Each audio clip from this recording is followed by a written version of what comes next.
यहाँ वायु के प्रवाह से भी राधा राधा निकलता है। जिस दिन श्रवणेंद्री दिव्य हुई तो आपको सुनाई देगा, यहाँ के पत्ते से, यहाँ के वायु के, यहाँ खग मृग पशु पंछी के मुख से एकमात्र राधा राधा राधा दर्शैसी वृंदावन धाम।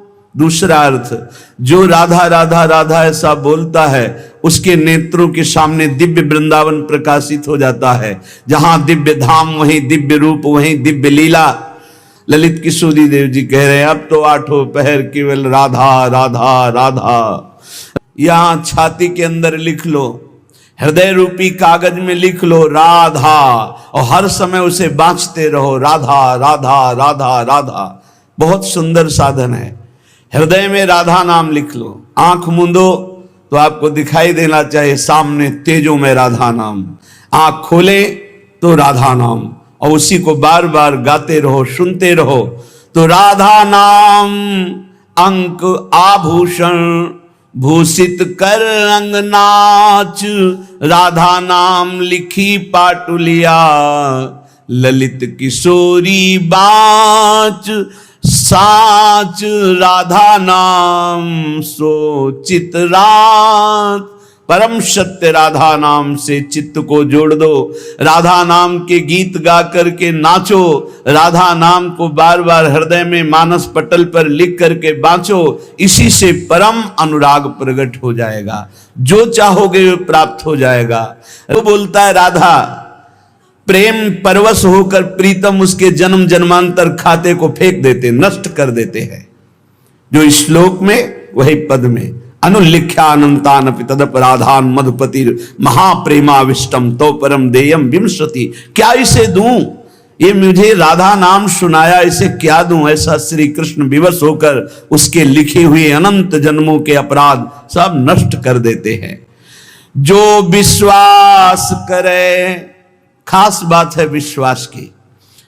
ललित किशोरी पहले ते मन लातो। हाय, बड़ा समय व्यर्थ चला गया, मुझे बचपन से क्यों राधा नाम सुनने को नहीं मिला, केवल राधा नाम ही रटता। कितना समय चला गया, इसके बाद परिचय में राधा नाम आया। ललित किशोरी जी कह रहे हैं, यदि अब विश्वास हो जाए तो अब पकड़ लो राधा नाम, तो क्या होगा? होयो कुंज निवास। तुम कहीं भी शरीर रखो, तुम्हारा मन निकुंज में रहेगा। जगत क्यों जन्म जन्म भर मातो, राधा नाम ही सोना तो। ये जन्म मरण का चक्र बंद हो जाएगा, नवनिवृत्त निकुंज तुम्हारे नेत्रों में दर्शाने लगेगा। यदि राधा राधा बोलोगे तो प्रीतम तुम्हारे अनंत जन्मों के पापों का लेखा जोखा नष्ट कर दे। राधा राधा ऐसा बोले तो श्री कृष्ण हर समय तुम्हारे साथ है, और निकुंज द्वार में तुम्हारा अद्भुत स्वागत होगा। राधा नाम जापक को दिव्य चिदानंद वृंदावन धाम में प्रवेश मिलेगा, उसका स्वागत होगा। आठों जाम छकेंगी अखियां, छवि निकुंज बिहार। ललित किशोरी फीके परि हैं, सर्वस सुख संसार परम धन। राधा नाम उर्धार।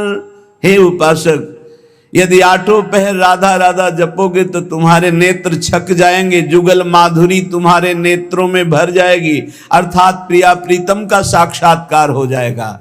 ललित किशोरी जी कहते हैं, संसार के समस्त भोग आकर्षण ये सब फीके हो जाएंगे जितना अधिक तुम नाम राधा नाम जप करोगे।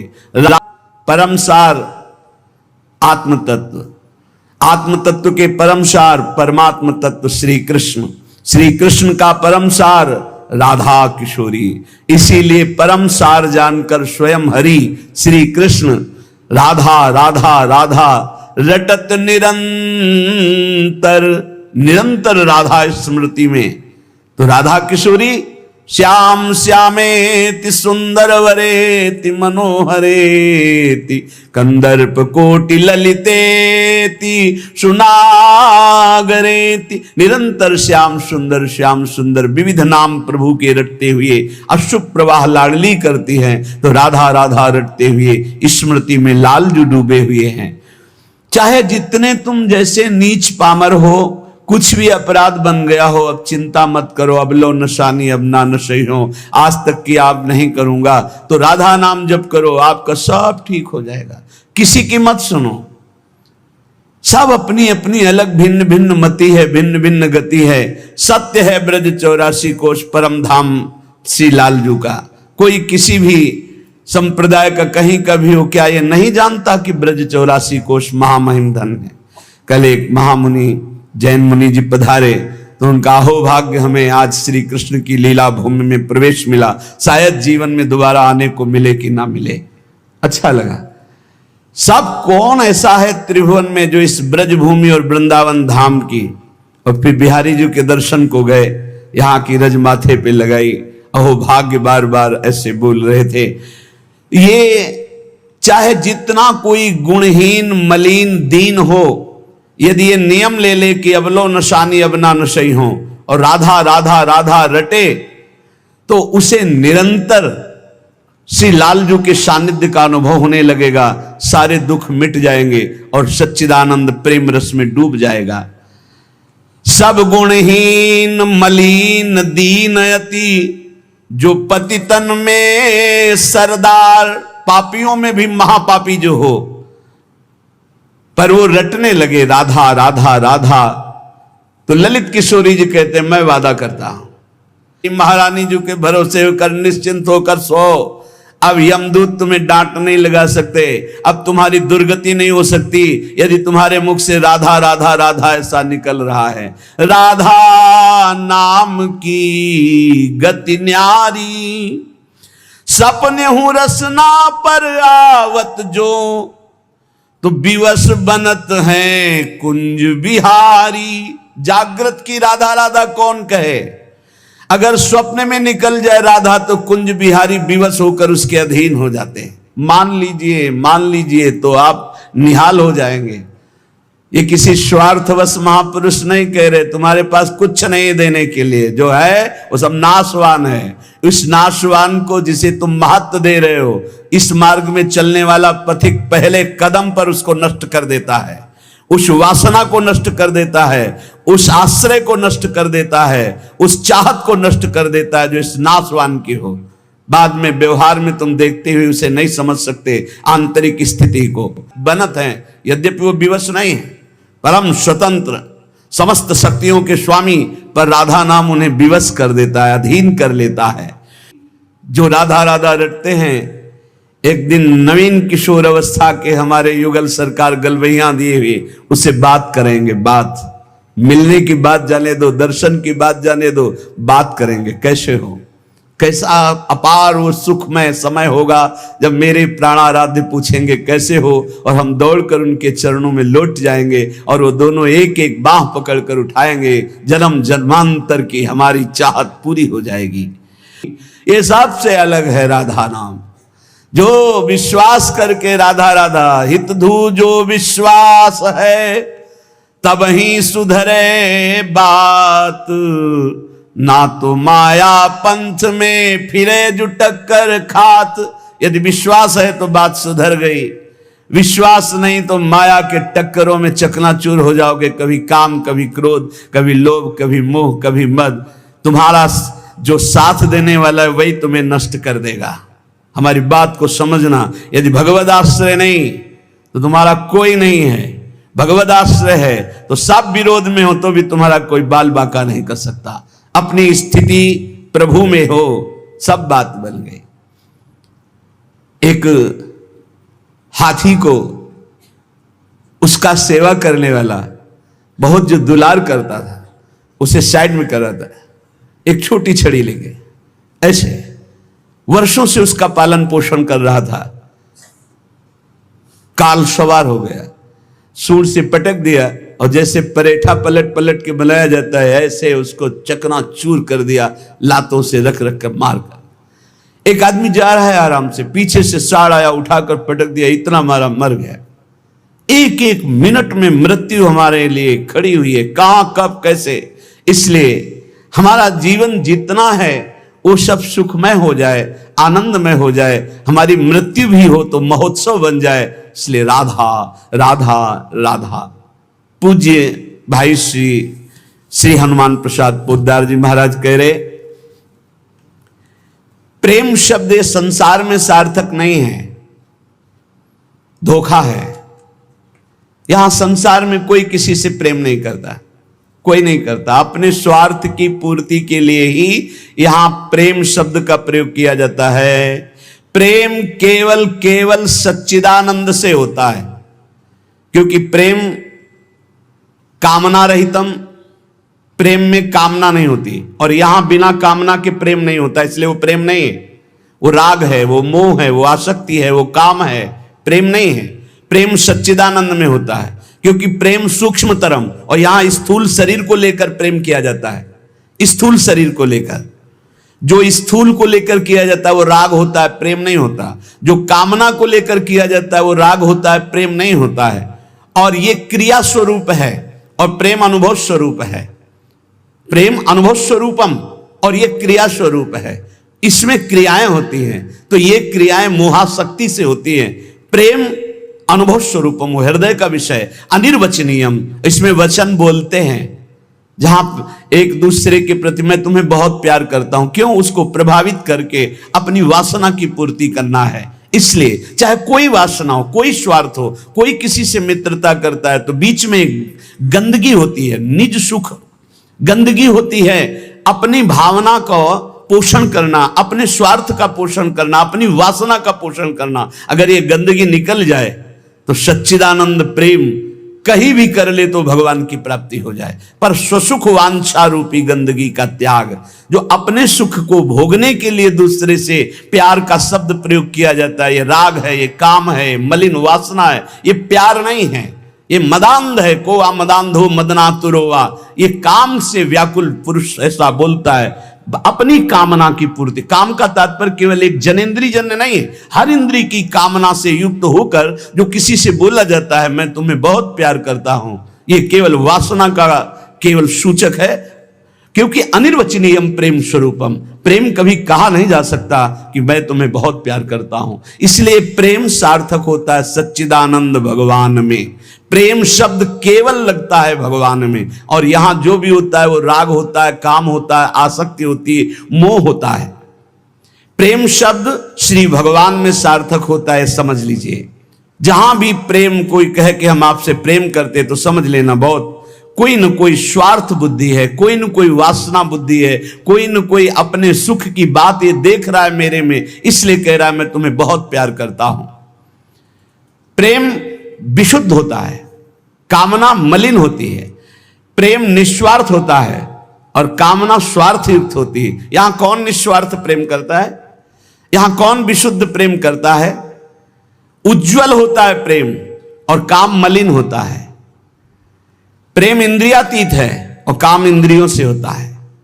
तो ये प्रेम सार्थक होता है सिर्फ श्री भगवान में। जो आपको बोले कि मैं आपको बहुत प्यार करता हूं, तो समझ लेना ये वासना का खेल खेलने का षड्यंत्र है, ना कि प्रेम। आज इसी षड्यंत्र में फंसकर अपने चरित्र को, अपने जीवन को दूषित किया जाता है और कहा जाता है प्रेमी हैं हम। प्रेमी, प्रेम शब्द को कलंकित किया जाता है। वही प्रेमी हितधाम में थे तो एक जोड़ी आई, उन्होंने कहा कि उन्हें लव मैरिज किया है, आशीर्वाद दीजिए। बढ़िया है। एक साल बाद अकेले दिखाई दिए हमको, भाई अकेले आए आप? बोले तलाक हो गई है। यह है प्रेम। दूसरा मिल गया कोई स्वार्थ पूर्ति के लिए, उससे अच्छा अपनी भावना में, खत्म प्रेम। स्वार्थ की पूर्ति को संसार में प्रेम कहा जाता है। इसलिए प्रेम शब्द को गंदा न करो। प्रेम केवल अंतर में विराजमान निरंतर जिनकी सत्ता है उन श्री भगवान से होता है। जब प्रेम होने लगता है तो दूसरी समस्त वस्तुओं से समस्त स्थितियों से मन हटने लगता है, केवल प्रीतम ही प्रीतम सुहाते हैं। ऐसा कामी पुरुष को भी होता है, ऐसा कामिनी को भी होता है। बस बिल्कुल नजदीकी है काम और प्रेम में, पर प्रेम निर्मल भास्कर है और एक घोर अंधकार है। इसलिए गोस्वामी जी ने बहुत समझ कर मांगा कि काम ही नारी प्यारी जिम, लोभी जिम प्रिय दाम, तिमि रघुनाथ निरंतर प्रिय लागो मोहिराम। हमारा आपसे प्रीता कैसी हो, जैसे कामी पुरुष की कामिनी में होती है, जैसे कामिनी की कामी पुरुष में होती है, ऐसे हे नाथ मेरी चित्तवृत्ति निरंतर आप में लगी रहे। प्रेम तभी माना जाता है जब अपनी शुद्धि भूल जाए और केवल प्रेमी की याद रहे। और यहां अपनी शुद्धि रहती है, अपनी शुद्धि के द्वारा अपनी वासना की पूर्ति को यहां प्रेम कहा जाता है। इसलिए नाटक है, प्रेम नहीं है, बिल्कुल कोरा नाटक है। बहुत विचित्र विचित्र गति, बहुत विचित्र गति। प्रेम उसे कि हम आपसे प्यार करते हैं, यदि आप वहां सुखी हो तो जाओ, भगवान तुम्हें सदैव सुखी रखें, कभी तुम हमारी तरफ मुड़कर मत देखना, तुम आनंदित रहो, तुम सुखी रहो, आनंदित रहो। प्रेम का स्वरूप समझना बड़ा कठिन है। यदि मेरे देखने से तुम्हें दुख होता, मैं कभी तुम्हारे सामने नहीं आऊं। तुम सुखी रहो, तुम आनंदित रहो, तब माना जाए थोड़ा सा प्रेम उज्जवल हो रहा है, निर्मल हो रहा है। वासना का भूत, उसे प्रेम कहा जाता है। प्रेम केवल प्रीतम अपनी भी शुद्ध भूल जाए, अपनी भी शुद्ध भूल जाए, या अपनी ही शुद्ध की पूर्ति के लिए प्रेम शब्द का प्रयोग किया जाता है। प्रेमी केवल प्रीतम की बात करता है, केवल प्रीतम की बात सुनता है, केवल प्रीतम को देखता है। चारों ओर प्रेम ही प्रेम। प्रेम की वृत्ति में कभी पूर्णता नहीं आती है कि मुझे पूर्ण प्रेम प्राप्त हो गया, ऐसा कभी नहीं आता। सदैव प्रेम में कमी का अनुभव होता है। मैं कहां उनको प्रेम करती हूं, मेरे में कहां ऐसा है कि मैं उन्हें प्रेम दे सकूं। मैं तो सब गुणों से हीन हूं, ये तो पता नहीं वो क्या देखते हैं कि हमसे प्रेम करते हैं। ये प्रेमी का हृदय होता है। मैं तो नीच हूं, अदम हूं, उनकी किसी लायक नहीं हूं, पर ये उनकी उदारता है कि वो मुझे स्वीकार किए हुए हैं। प्रेमी को अपने में सदैव कमियों का अनुभव होता है, अपने में उसको दोष दर्शन होता है, मैं इस लायक नहीं हूं। और वो अपने प्रीतम में भारी से भारी दोष कोई उनके प्रीतम पर साबित करे तो भी वो गुण ही उसको दिखाई देता है। प्रेम असीम होता है, प्रेम की सीमा नहीं होती। प्रेम प्रतिक्षण बढ़ता रहता है निरंतर, पर कभी अंत नहीं होता। प्रेम कहीं रुकता नहीं है, किसी वासना, किसी परिस्थिति, किसी स्थिति, तिरस्कार, मान, अपमान, कहीं भी नहीं रुकता। वो बढ़ता प्रीतम की तरफ चला जाता है। प्रेम में सब कुछ अर्पण होने पर भी प्रतिपल अर्पण करने की प्रबल इच्छा रहती है। यहां तक कि प्रेमी स्वयं भी प्रेमास्पद के अर्पित हो जाता है, पर इस बात का उसको स्मरण भी नहीं होता कि मैं कितना समर्पित हूं। प्रेम वाणी का विषय नहीं है, प्रेम हृदय में रहता है, और वो हृदय हृदयेश्वर के पास चला जाता है तो उसका हृदय भी नहीं रहता। बहुत अद्भुत है ये प्रेम। प्रेम जिसके हृदय में उत्पन्न होता है तो ना मन रह जाता है, ना बुद्धि रह जाते हैं। मन बुद्धि प्रीतम के पास चले जाते हैं, केवल प्राण धड़कते रहते हैं। प्रेम बड़ी दुर्लभ वस्तु है, ये प्राण देने पर भी नहीं मिलता। ये जिसे मिल जाता है उसके समान त्रिभुवन में कोई सौभाग्यशाली नहीं। जहां कुछ भी अपने लिए चाह है वहां प्रेम शब्द का प्रयोग न किया जाए। स्वार्थ है, प्रेम नहीं। प्रेमी का सुख इसी में है कि मेरे प्रीतम कैसे सुखी हों, तत्सुख सुखित्वम। हमारे जीवन में यदि दुख आए और मेरे प्रभु राजी हैं तो कभी सुख नहीं चाहिए, कभी सुख नहीं चाहिए। मेरे प्रीतम पर क्या परेशानी, प्यारे को जो प्रेम करने वाले उनको क्या परेशानी, क्योंकि प्यारे मेरे चाहते मैं दुखी रहूं, ये दुख समुदाय घेरे रहे, बस जोई जोई प्यारो करे सोई मुई भावे। बहुत कठिन बात है। प्रवचन कर लेना सरल है, प्रवचन सुन लेना सरल है कि दुख घेरे रहें। एक जन्म के लिए आप प्रभु के लिए थोड़ा हिम्मत कर लो। कैसी भी परिस्थिति आवे, आपका नियम न टूटे, आपका भजन न टूटे, जो नियम बनाओ उसे चलने दो। प्राण चाहे निकल जाए, इस जन्म में भक्ति से पीछे नहीं हटना, तो निश्चित भगवत प्राप्ति हो जाएगी। ये जीवन हमारा भगवत प्राप्ति के लिए है। बहुत सावधान, सुख दुख के ये भाव समुद्र के थपेड़े हैं। कहीं सुख में भूल मत जाना, कहीं दुख में घबराकर भक्ति मत छोड़ देना। आगे आपको बहुत सुख मिलेगा। ये भक्ति दुख सुख देने वाली नहीं, भक्ति सुख दुख में समान स्थिति पैदा करती है। भक्ति भगवान को आकर्षित करती है। और सही मानो, आज तक खुद अपना अनुभव में बता रहा हूं, ये दुख, ये विपत्ति, ये रोग, ये नाना प्रकार का तिरस्कार, निंदा, यही ऊंचाई पर चढ़ाती है, यही सच्चाई पर चढ़ाती है, यही सच्चा शरणागत भक्त बनाती है। इसलिए जिसके जीवन में दुख है, विपत्ति है, नाना प्रकार की प्रतिकूलताएं हैं, डरना मत। तुमको उस ऊंचाई पर भगवान चढ़ा रहे हैं जहां तुम चढ़ ही नहीं सकते थे। सुख और सुविधा ये दुलार है। जैसे कोई बच्चा बहुत रोने लगे तो टाफी पकड़ा दे। सुख सुविधा अनुकूलता प्रणाम नमस्कार ये हमारे प्रभु का दुलार है। दुख प्रतिकूलता तिरस्कार अपमान विपत्ति ये कृपा है। और कृपा पात्र ही विश्व विजयी होता है। कृपा पात्र ही काम क्रोध लोभ मोह मद का नाश करता है। इसलिए सदैव अपने आराध्य देव की निष्ठा में रहे। त्रिपुरदास जी का एक नियम था, वो श्रीनाथ जी के चरणामृत का रोज पान करते थे। हमेशा चरणामृत अपने पास रखते थे। बिना जबान में चरणामृत गए वो अन्न जल नहीं रखते थे। वैसे ये नियम रखने की बात प्रायः सबको कही है। श्री जी का चरणामृत, गुरु जी का चरणामृत जरूर पास रखना। जिसके पास चरणामृत की सुविधा न हो तो हम चरणामृत कुंड का नाम ले रहे हैं। मानसरोवर, राधा कुंड, श्याम कुंड, ये जो कुंड है इनमें हर संतों के चरणामृत है। ब्रज 84 कोस के बड़े बड़े सिद्ध संत जो चरणामृत नहीं देते वो भी इनमें स्नान करते। वो भी जब जाते हैं तो आचमन और चरण धोते।